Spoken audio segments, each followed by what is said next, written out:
Hey, welcome guys. So I am super excited about this session. So I've got a really good long-term friend of mine, Zeus Escamilla from Newtown Pest Control. Zeus, say what up, everybody. Hey, what's up, everybody? So for those of you guys who don't know Zeus is an official cowboy.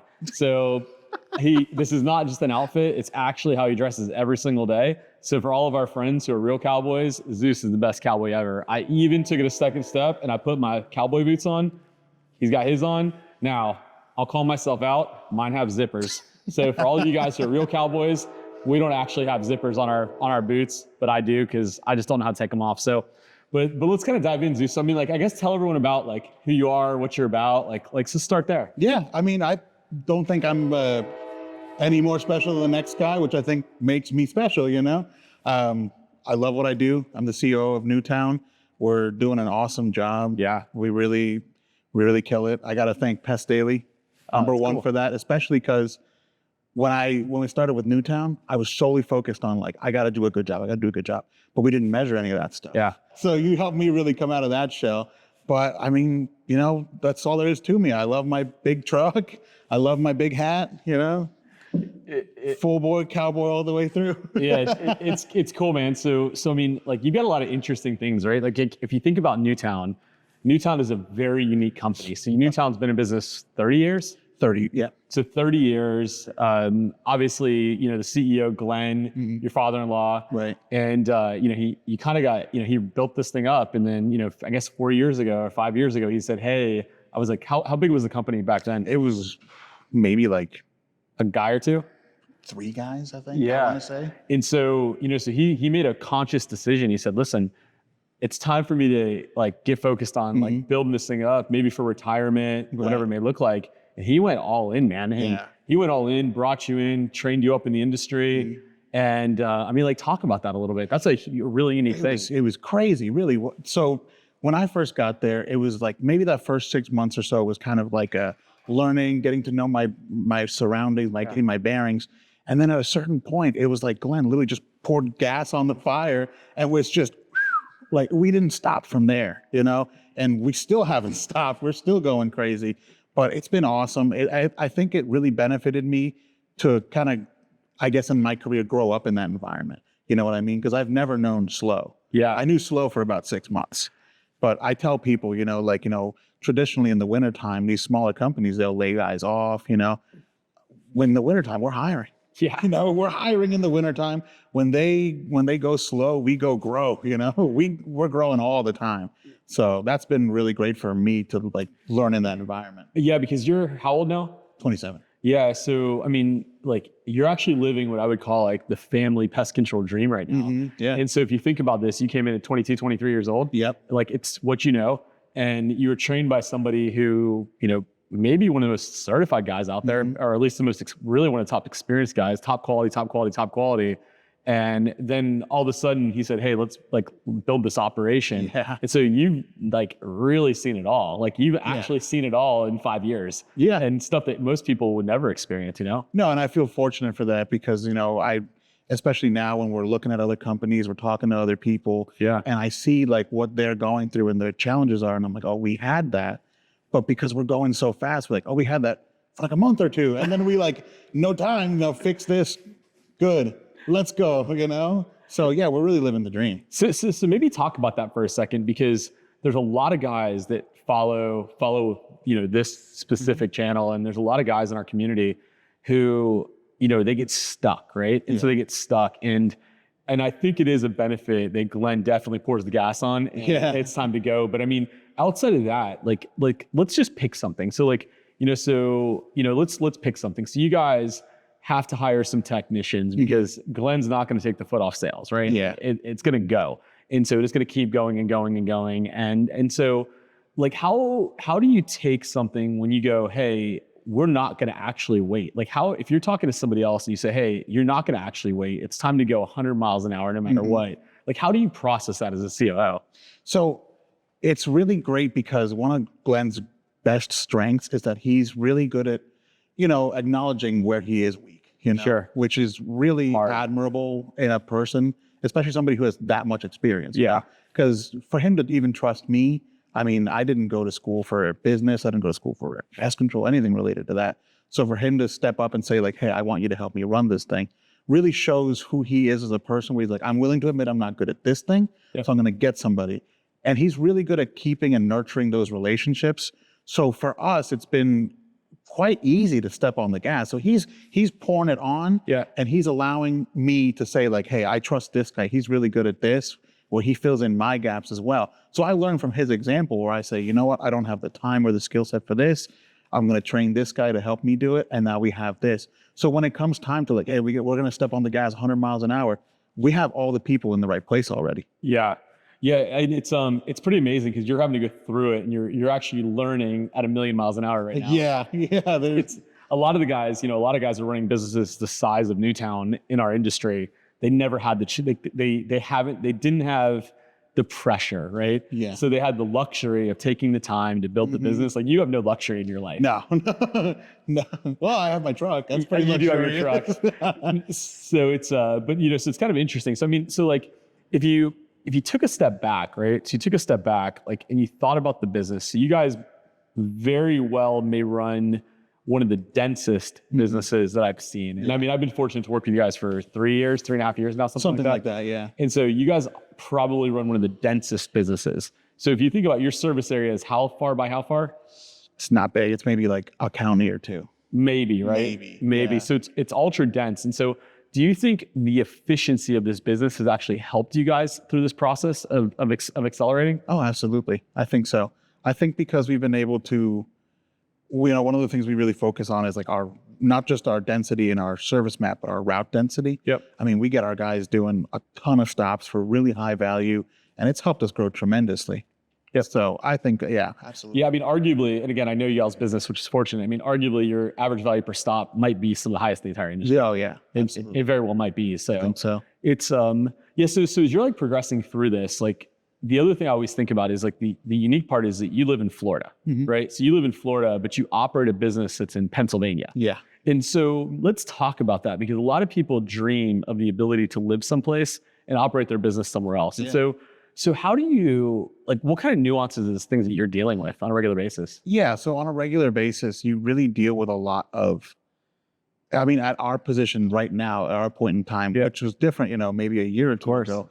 But right now, while I talk about having the right people in the right place, you have to empower those people to make those decisions for you. And if you train them well, that they'll make the right call. Yeah. So that's kind of the hardest part, is making sure that they are okay and realizing when, okay, maybe this is out of their realm.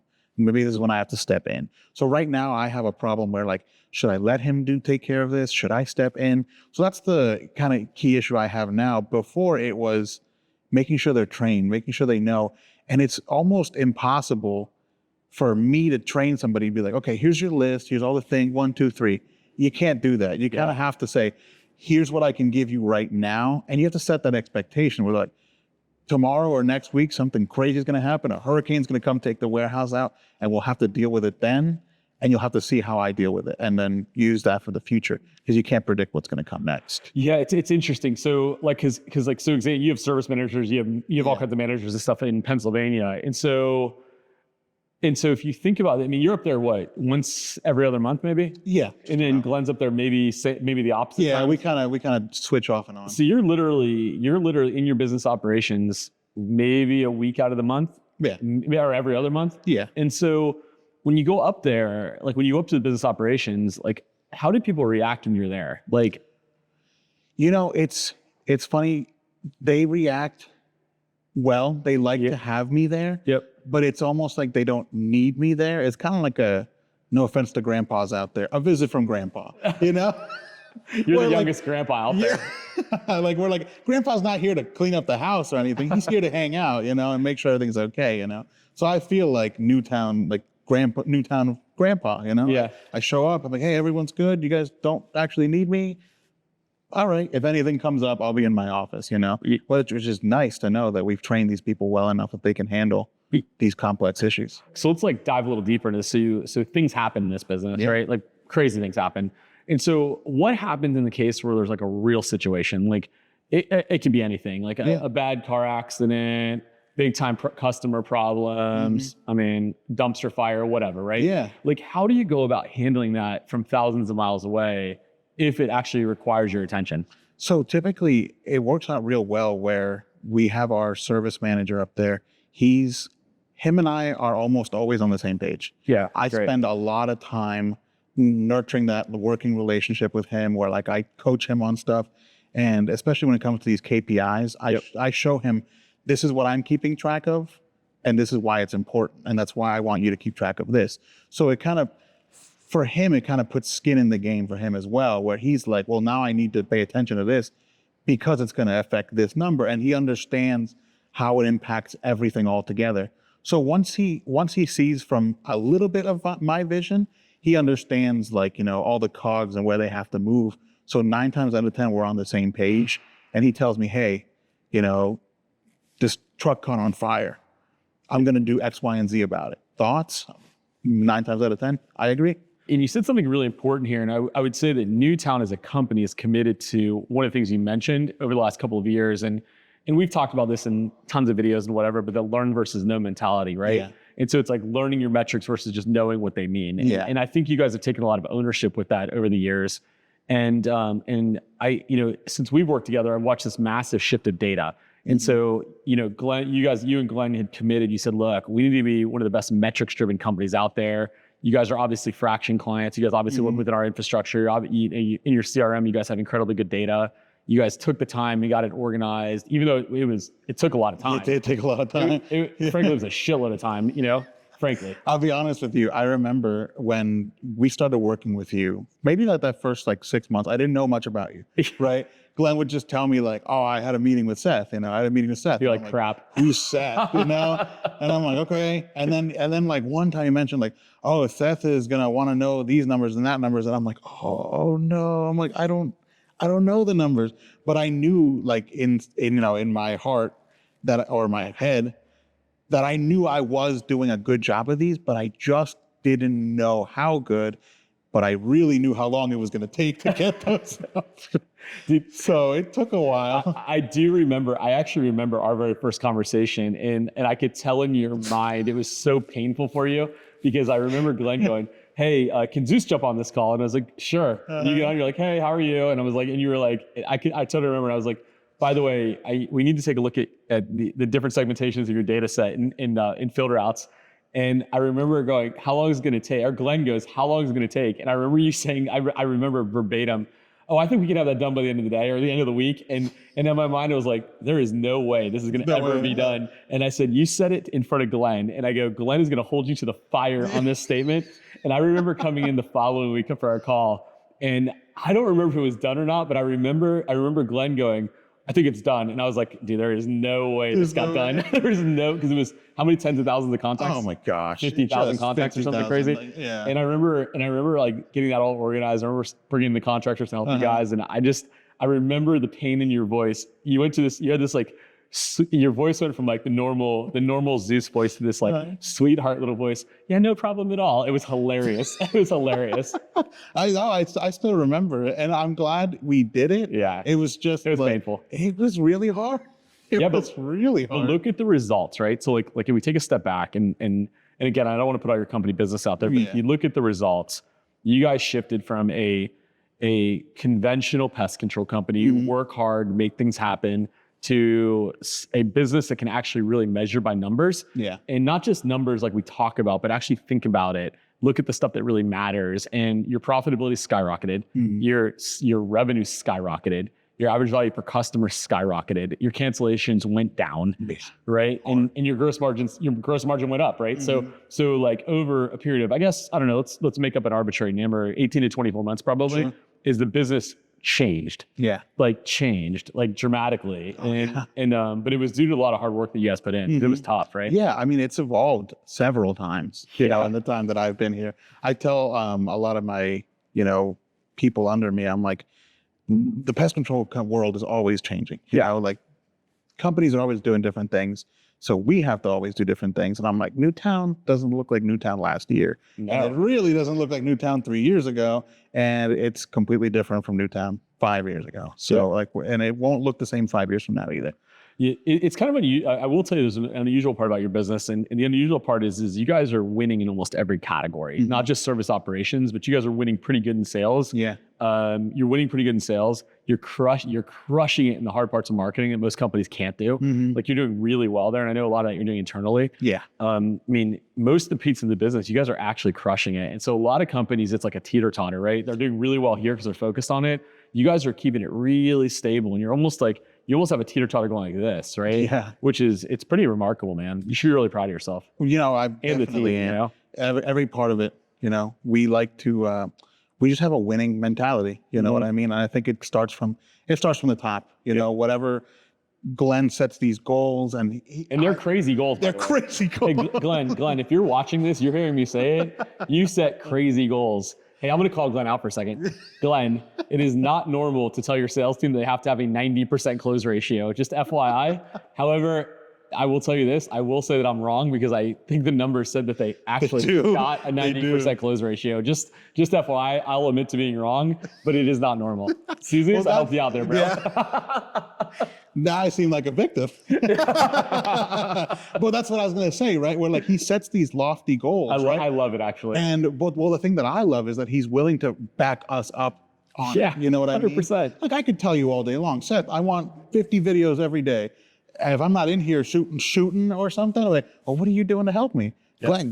Glenn's in there. You know, he's like, let me find resources. Let me find people who can, if I can't do it, someone else will help you. Yeah, it's funny you say that because I never thought about that perspective, and it was like, I don't know, maybe a month ago or something like that. And I was talking to him, and he was like, I'm out in the field. He was doing a termite job or an attic job or an insulation job. And I go, what are you doing? And for those of you guys who know Glenn's like, he's a pretty fit guy, but Glenn plays golf every day. I think he had a back injury or something going on. He did, yeah. He's okay now. And I said, what are you doing? And he's like, oh, he was in an attic. I'm in an attic and I'm doing this insulation job. And I'm like, why in the hell are you in an attic, dude? Why are you? And he was like, because we got to make it happen. We got to do it. He's right there with the guys. We got to make it happen. Yeah. Yeah, absolutely. And it's fun because not this last time, but the time before that I went up there, I just popped in. I said, you know what? I've never seen an attic job done. I want to see an attic job. Yeah, I'm like, I've never seen it. Did you do it? I did it, yeah. Wow. Well, they had a job on a Saturday. So, I mean, office staff like me, the big guys, we don't work Saturday. So nobody expected me to see me pulling up to they're like, hey, what are you doing? And I was like, I'm going on this tap job. And they were all like, ha, that's funny, I'm like, no, I'm serious. I put my Newtown shirt on and they're like, you gonna watch? I'm like, no, I want to get up in the attic. I want to scoop insulation into a bag. I want to see how it's done. Did it? I did, yeah. It was fun. Yeah, I would tell you this, is that if I had to pick one job, well, I would tell you there's two jobs, but if I had to pick one job, this would be my second least favorite, that I never want to do ever again. I don't want to do an insulation job. No way, again. It's not that bad. Yeah, I mean, up there in Pennsylvania, the weather's nice, it feels good. Do an insulation job down here in Florida. No, I don't. I don't envy the guys who do insulation. I mean, like, look. If I had a wildlife company today, I'd honestly be the first one up there doing it. But I don't miss that. It's second to bed bugs. I hated doing bed bugs. You hated bed bugs? Hate bed bugs. It freaked me out. Never liked doing it. I'd go home and I'd get naked in my garage or run into my house. It was my wife. Then I'm freaked out that I'm getting bit. It was a mess. It was almost like a problem, Yeah, so I used to love doing them when we had the big heat treatment trailer. Oh, that's run right. The hoses all over the place. That was cool. That's cool. Yeah, I like to know every part of what's happening. So I've done everything. I've done a termite job. I've done a bed bug job. I've done one of each. I think it's important to know what 100% you're throwing these guys into. Yeah. So let's think about this, man. So you do some cool stuff. So if you had to take a look at this community that we have, and you're like, hey guys, here's one or two things that make your life easier now that you've been through a lot of the hard stuff. What would you tell the community? And you can look right in the camera and tell them. Well, what I would say, number one, I would think you got to have a long, hard talk with yourself in the mirror and acknowledge, what am I good at? What do I really bring to the table? And if I'm not bringing XYZ to the table, who can I bring in to bring XYZ to the table? And be honest about that too. You can't say to yourself, oh, I'm really lacking in operations. Oh, but I got a buddy in Tallahassee who does operations. And if your buddies are, just leave your buddy in Tallahassee. You know, find yourself a true professional. Get into these conferences like Pest Daily. I mean, I met a lot of really awesome people at Pest Daily. You know, shout out to Jonas Olson. Oh yeah, Jonas, you got a shout out, bro. Well, we went watch shopping together. So. Oh, nice. Did you pull the trigger too? No, this was the one I already had. Oh, you already had? This was the one that inspired him to pull the trigger on his. So. Dude, I don't want to throw Jonas out there, but when he called me and told me about that was fun. I was so pumped for him, dude. I was so pumped for him. Did he tell you one on a coin toss? No. He didn't tell you the coin story? No. So we're sitting there at the Breitling store, and he's looking at 2 watches, and he wanted one of them. It was like a Breitling Colt. Super nice. Yeah, nice one. And then there was a Breitling Super Ocean, the black version of mine. Yep. And he was like, I can't decide, you know, I want this one for my salespeople. He wanted to do a contest for his salespeople. I was like, this one's for the salespeople, but I like this one's baller, this one's pimp. And I'm like trying to encourage him. I'm like, dude, you should get that one. You know, it's boss. It looks great. Yeah. He's like, oh, I don't know. And he couldn't. And then I told the guy behind the counter, I'm like, you got a coin? And he's like, and of course he's a salesman. He's like, he's running everywhere. Trying to find a coin. You got a coin? He finds a coin. He's like, all right, heads, it's the Colt, you know, tails, it's the Super Ocean. I'm like, Super Ocean. That is the Super Ocean. I said, that is the most expensive coin flip. There was like a $4,000 difference between the 2 watches. All I know, all I know is he came walking back into the hotel, and he's like, because he's not a flashy guy, really. No. He comes walking, and he's like, dude, I did it. And he showed it to me. Dude, I honestly, it's crazy. I was so pumped for him, dude. Yeah. The guy runs a crazy successful business. He can do whatever he wants, but. And it was cool, man. That was like a super cool moment. I didn't think y'all did that together. That's cool. Yeah, we went together. I was talking about Breitling, and then he's like, "Oh, there's a Breitling story." Yeah, he loves it. He loves it. It's super cool. So what else? What is one more piece of advice? What's one more piece of advice? And I got to give myself. Yeah, that was an energy conference, right? Yeah, that was an energy. Yeah. January 2025. What's the next one called? We haven't announced the name of it, but just know January 2025. It's gonna be sick. So keep your calendar clear. All right, what else, man? One more. You gotta pick one more thing. One more thing. And then you gotta ask me some random question. That's the rule. That's the rules on Sesshin. That might be the harder part, is asking a random question. I think one of the big things for me that really helped me out was actually, you know, not to toot your horn. No, but going to energy, going to power was huge for me, because I got to meet a lot of different people, and they really helped me expand in my business in ways that I didn't think that I could. You know, I've always been an operations person. I love efficiency and I love everything to do with it, but I'm weak in sales. You know, I'm weak in sales. And then a conversation that I had, and it's funny because we didn't even sit down with the express purpose of this, but a conversation I had with Jonas, I was like, well, he's a sales killer, dude. Oh, he's just a killer. He's just a killer in general. A conversation I had with him led me to take that back to my wildlife guy. And I said, you know, John, you know, we should think about adopting some of the stuff that, you know, he does really well, modifying it to our market, because he's in the Midwest, you know, like we're in Pennsylvania. And we ended up with this super successful recurring wildlife program. And John is super happy. He loves it. He's selling it like everywhere. Everyone gets a wildlife plan. And if it hadn't been for that, I don't think I would have ever come up with the idea. So I think being around other pest control, if you can't make it to a conference, join, you know, the Pest Daily group. Join any kind of group you can find where you can talk to other like-minded people. Even by accident, you'll end up finding something. Yeah, that's an interesting thing. And it's an interesting thing. Like, and we could have a whole talk on this, but when we started developing the recurring wildlife programs like 4 years ago, something like that, people pushed back like crazy, like years ago, and they pushed back. This will never work, dude. Our clients are making millions of dollars in this right now. It's insane, and some guys are still fighting it, and I'm just laughing at this point. We presented that in NACOA 3 or 4 years ago now, and people were like, it'll never work. Literally half the room walked out. Half the room were like, this is bullshit. I think, were you guys there? I don't know if y'all were there. I wasn't there, but I remember you telling me about it. Yeah, there was like 120 people in this room, and half the people left. They're like, this is bullshit. Half the people stayed. And now, in retrospect, I'm not saying I was 100% right, but the concept, we ended up nailing it down the road. And dude, it's making so much money for people now. And it's like really making a big difference. Yeah. And, you know, I think it's making a big difference. So, but, well, cool, man. Well, okay, man, you can ask me any crazy question. All right. It doesn't matter what. I got one question. Oh boy. Guys, I'm super, super nervous about this. Okay. It's an easy question. It's an easy question. What of all the cars you've had, right? Which one is your favorite, and why is it less nice than my T-Rex? Oh, dude. It's funny for someone that doesn't talk about this stuff publicly. I'm going to do it for you. We got a lot of cars and a lot of fun stuff. I love your T-Rex. It's nice. And there's probably one of those in my pretty near future. But if I had to think about, if I started thinking about it, I probably had two favorite cars that I probably have enjoyed the most, and we've owned I don't know, lots. Is my very favorite car that I ever owned is I owned a 95 Mustang Cobra. Okay, that's pretty convertible, and it was I think it was my favorite because I didn't deserve it when I got it, and I didn't earn it. It was my dad bought it for me, and it was awesome. And I loved that car because I'm a Ford guy at the end of the day, and I loved having something like that I wasn't really mine.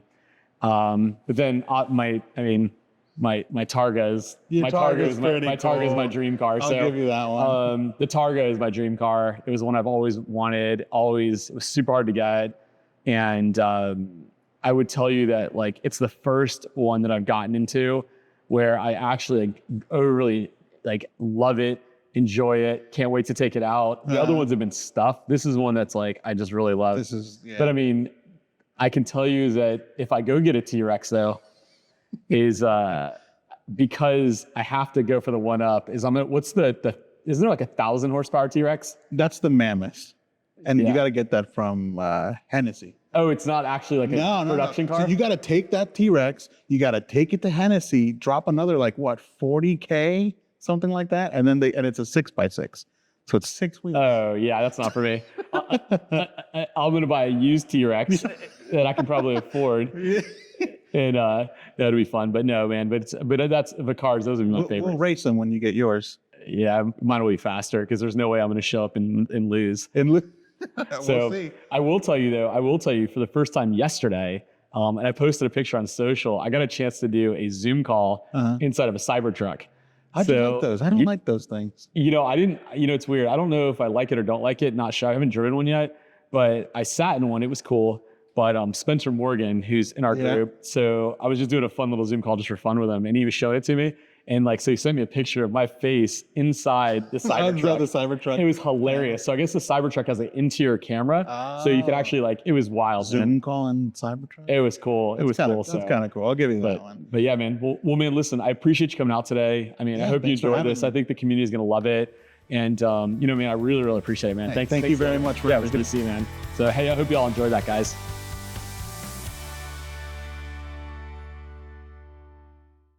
Oh, my exes live in Texas. I'm done. That's it. That's all you get.